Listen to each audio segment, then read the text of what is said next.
சரவண ஜோதியே நமோ நம. வாழ்க வையகம், வாழ்க வளமுடன். அனைத்து தமிழ் நெஞ்சங்களுக்கும் கனிவான வணக்கங்கள். நிகழும் ஸ்ரீ மங்களகரமான சோபகிருது ஆண்டு மாசி மாதம் 18ஆம் தேதி வெள்ளிக்கிழமை அன்று சுவாதி நட்சத்திரத்தில் பஞ்சமி திதியில் அமிர்த யோகம் கூடிய நன்னாளில் இந்த மகத்தான மார்ச் மாதம் பிறக்கிறது.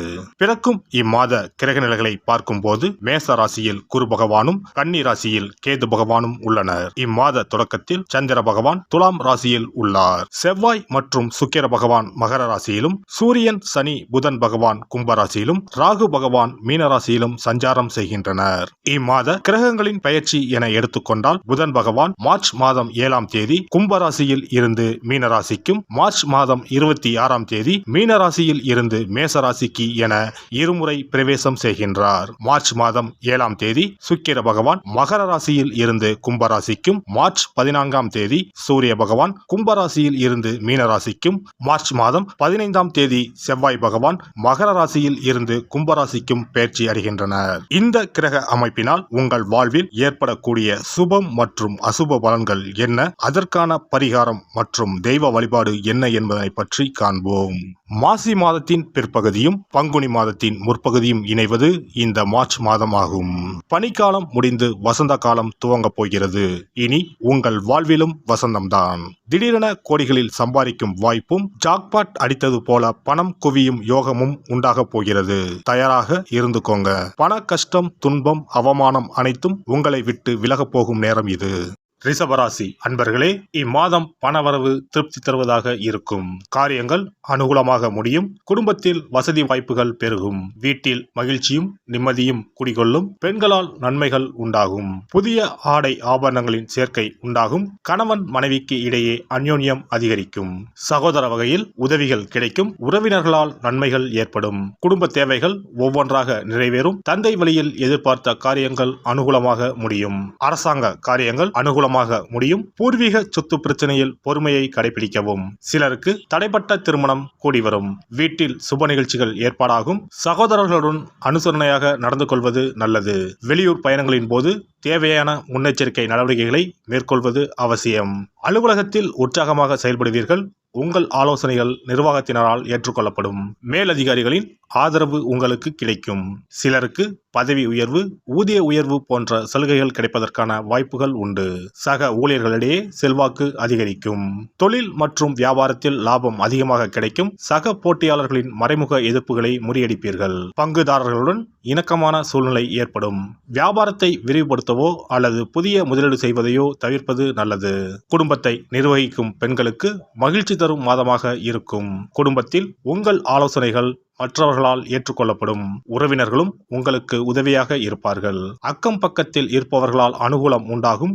வேலைக்கு செல்லும் பெண்களுக்கு எதிர்பார்த்த சலுகைகள் கிடைக்கும். கார்த்திகை 2, 3, 4ஆம் பாதங்கள். இந்த மாதம் குடும்பத்தில் இருப்பவர்கள் சொல்வதை சாதாரணமாக எடுத்துக்கொள்வது நல்லது. பொறுப்புகள் அதிகரிக்கும். மனதில் இருந்த பயம் நீங்கி துணிவு உண்டாகும். வீண் வாக்குவாதங்களை தவிர்ப்பது நல்லது.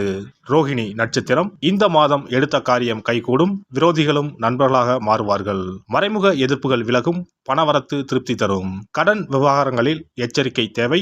உத்தியோகத்தில் இருப்பவர்கள் செய்தொழிலில் முன்னேற்றம் காண்பார்கள். மிருக சிரீசம் 1, 2 பாதம். இந்த மாதம் தொழில் வியாபாரத்தில் இருந்த போட்டிகள் குறையும். விரிவாக்கம் செய்வது தொடர்பான ஆலோசனைகளில் ஈடுபடுவீர்கள். பயணங்கள் மூலம் லாபம் கிடைக்க பெறலாம். மேல் அதிகாரிகளால் உத்தியோகஸ்தர்களுக்கு நன்மை உண்டாகும். பிரதோஷ வேளையில் சிவனையும் நந்தீஸ்வரரையும் வணங்க எல்லா பிரச்சனைகளும் சுமூகமாக முடியும். குடும்பத்தில் அமைதி ஏற்படும். சிவபெருமானை வணங்குவதற்கும் அவரின் அருளை பெறுவதற்குமே அவருடைய ஆசி இருந்தால்தான் முடியும். அதனால்தான் அவன் அருளாலே அவன் தாள் பணிந்து என்ற அற்புதமான வாசகத்தின் மூலம் நாம் அறிய முடிகிறது. சிவ அருளை பெற வேண்டும் எனில் அது அத்தனை சுலபமான காரியம் கிடையாது. சிந்தையிலும் செயலிலும் சிவனையே நினைத்து ஒவ்வொரு காரியத்தையும் செய்ய வேண்டும். இனி இந்த மார்ச் மாதத்தில் மகா சிவராத்திரி எப்போது, இந்த நாளுக்கு அப்படி என்ன சிறப்பு என்பதனை பற்றி காண்போம். சிவபெருமானுக்கு எத்தனையோ திருநாமங்கள் உள்ளன. அவற்றில் மிக உயர்வானதாக சொல்லப்படுவது மகாதேவன் என்ற திருநாமம். மகாதேவன் என்றால் கடவுள்கள் அனைவருக்கும் மேலான கடவுள், கடவுள்களுக்கு எல்லாம் தலைவன் என்ற பொருள். சிவாய நம என சிந்திப்பவர்க்கு அபாயம் ஏற்படாது என்பார்கள். அப்படி கர்ம வினைகளில் இருந்தும் அனைத்து விதமான துன்பங்களில் இருந்தும் விடுபடுவதற்கு சிவனே கதி என சிவபெருமானை சரணடைவதற்கு ஏற்ற நாள் மகா சிவராத்திரி தினமாகும். மகா சிவராத்திரி நாளில் சிவபெருமானை முழு மனதுடன் உண்மையான பக்தியுடன் வழிபட்டால் நம்முடைய வேண்டுதல்கள் அனைத்தையும் சிவபெருமான் நிறைவேற்றி வைப்பார் என்பது ஐதீகம். கவலைகள் நீங்கி காரிய வெற்றியை தரக்கூடிய நாள் மகா சிவராத்திரி விரத நாளாகும். சிவபெருமானுக்கு உரிய அஷ்ட விரதங்களில் மிக முக்கியமானது மகா சிவராத்திரி விரதமாகும். சிவபெருமானின் அருளை பெறுவதற்குரிய மிக உன்னதமான புண்ணிய நாளாகும். ஒவ்வொரு மாதமும் தேய்பிறை சதுர்த்தசி திதியில் வருவதை மாத சிவராத்திரி என்றும், மாசி மாதம் தேய்பிறை சதுர்த்தசியில் வருவதை மகா சிவராத்திரி என்றும் கொண்டாடுகிறோம்.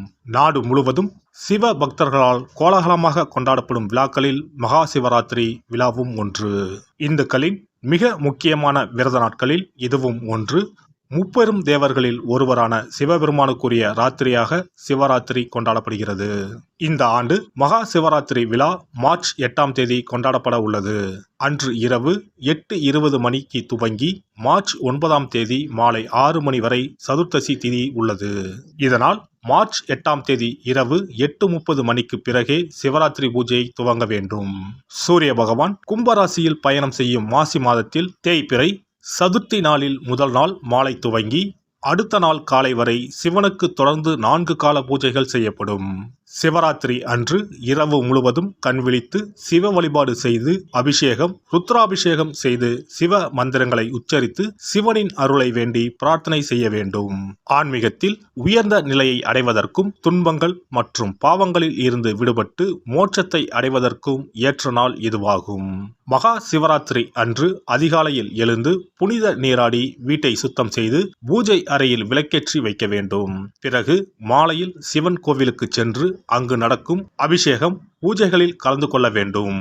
அன்று சிவலிங்கத்திற்கு பஞ்சாமிர்த அபிஷேகம் செய்வதும் வில்வ அர்ச்சனை செய்வதும் மிக சிறப்பானதாகும். மகா சிவராத்திரி நாளில் எத்தனை முறை முடியுமோ அத்தனை முறை பஞ்சாட்சர மந்திரமான ஓம் நம சிவாய மந்திரத்தை உச்சரிக்க வேண்டும்.